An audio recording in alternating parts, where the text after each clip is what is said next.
नमस्कार, मैं आस्था झा आप सभी का स्वागत करती हूँ हेलो बिहार न्यूज़ पर। आइए नजर डालते हैं आज की सुर्खियों पर। भारत में कोरोना के आंकड़े। कुल मामले 54,619, कुल मौतें 86,752, कुल ठीक हो चुके 43,03,043, सक्रिय मामले 10,10,824।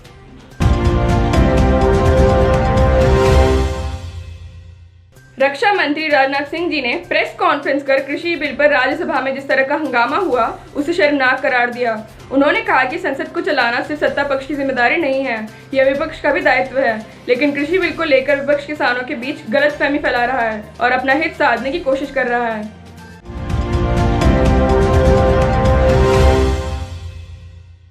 देश भर में विवादों के बीच कृषि बिल को राज्यसभा में रविवार को पेश किया गया और पास कर दिया गया। राज्यसभा में विपक्ष के लगातार विरोध के बीच कृषक उपज व्यापार और वाणिज्य विधेयक 2020, कृषक कीमत आश्वासन और कृषि सेवा कर करार विधेयक 2020 पारित किया गया। कृषि विधेयकों के विरोध में किसानों का प्रदर्शन पंजाब और हरियाणा में शुरू हो गया है।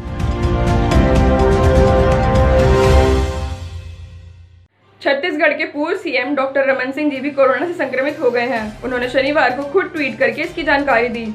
उन्होंने कहा, मैंने कोरोना के शुरुआती लक्षण नजर आने पर टेस्ट कराया था, जिसमें मेरी रिपोर्ट पॉजिटिव आई है। मेरा निवेदन है कि विगत दिनों में जो भी लोग मेरे संपर्क में आए हैं वह आइसोलेशन में रहें एवं अपना टेस्ट जरूर कराएं। डॉक्टरों और स्वास्थ्य कर्मियों के साथ मारपीट और बदसलूकी अब महंगी पड़ेगी। राज्यसभा ने शनिवार को वह विधेयक पारित कर दिया जिसमें कोविड-19 महामारी जैसी किसी स्थिति में डॉक्टरों और स्वास्थ्य कर्मियों पर हमला करने वालों के लिए कड़ी सजा का प्रावधान किया गया है।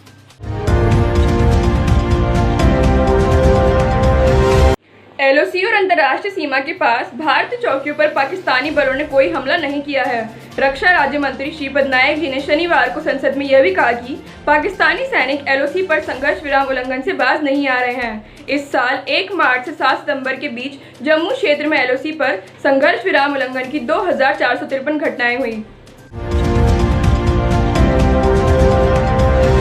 कोरोना काल में एक बार फिर से रविवार सुबह मिजोरम में भूकंप के झटके महसूस किए गए हैं। 4.6 रिक्टर पैमाने पर भूकंप की तीव्रता रही।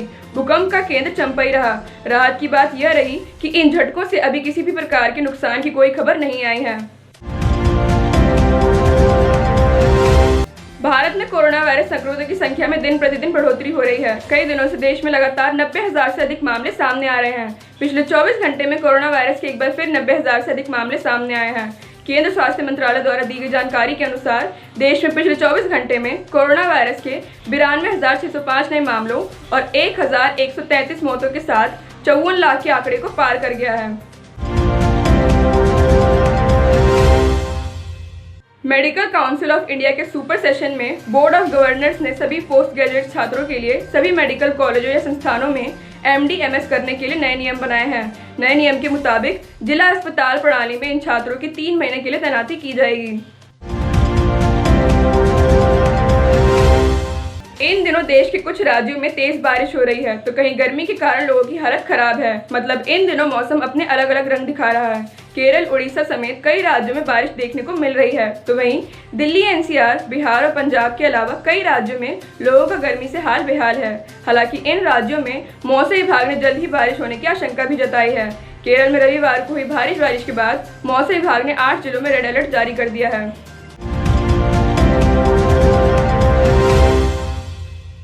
तेजी से फैलते कोरोना संक्रमण के कारण राजनीतिक कार्यक्रमों पर रोक लगाने की मांग को लेकर दायर जनहित याचिका पर मध्य प्रदेश हाईकोर्ट की ग्वालियर खंडपीठ ने रविवार को अंतरिम आदेश जारी कर दिया। उपचुनाव के मद्देनजर हो रही राजनीतिक रैलियों में कोरोना गाइडलाइंस के उल्लंघन पर नेताओं को कड़ी फटकार लगाते हुए हाईकोर्ट ने कहा, आप कितने भी बड़े हों मगर कानून आपसे बड़ा है।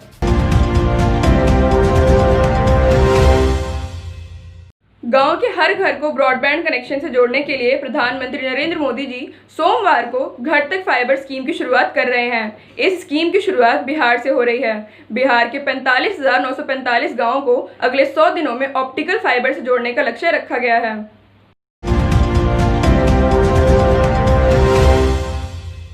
दुर्गा पूजा और दशहरा आने को है लेकिन बाजार अभी तक सूने हैं। यहाँ तक कि दशहरे पर रावण, मेघनाथ और कुंभकर्ण के जिन पुतलों के लिए 2 महीने पहले ऑर्डर दिए जाते थे वे इस बार नहीं दिए गए हैं। कोरोना का असर सिर्फ आम आदमी पर ही नहीं पड़ा है, लोक कला और संस्कृति पर भी पड़ा है। ऐसे में पुतले बनाने वाले कारीगर खाली बैठे हैं।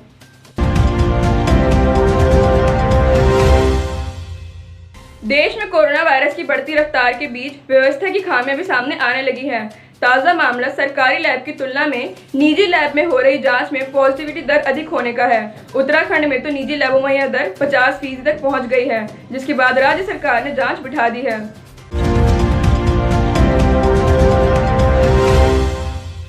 चीन के साथ तनातनी के बीच भारतीय सेना ने पिछले 3 हफ्ते में पूर्वी लद्दाख में वास्तविक नियंत्रण रेखा पर 6 नई चोटियों पर डेरा जमाया है।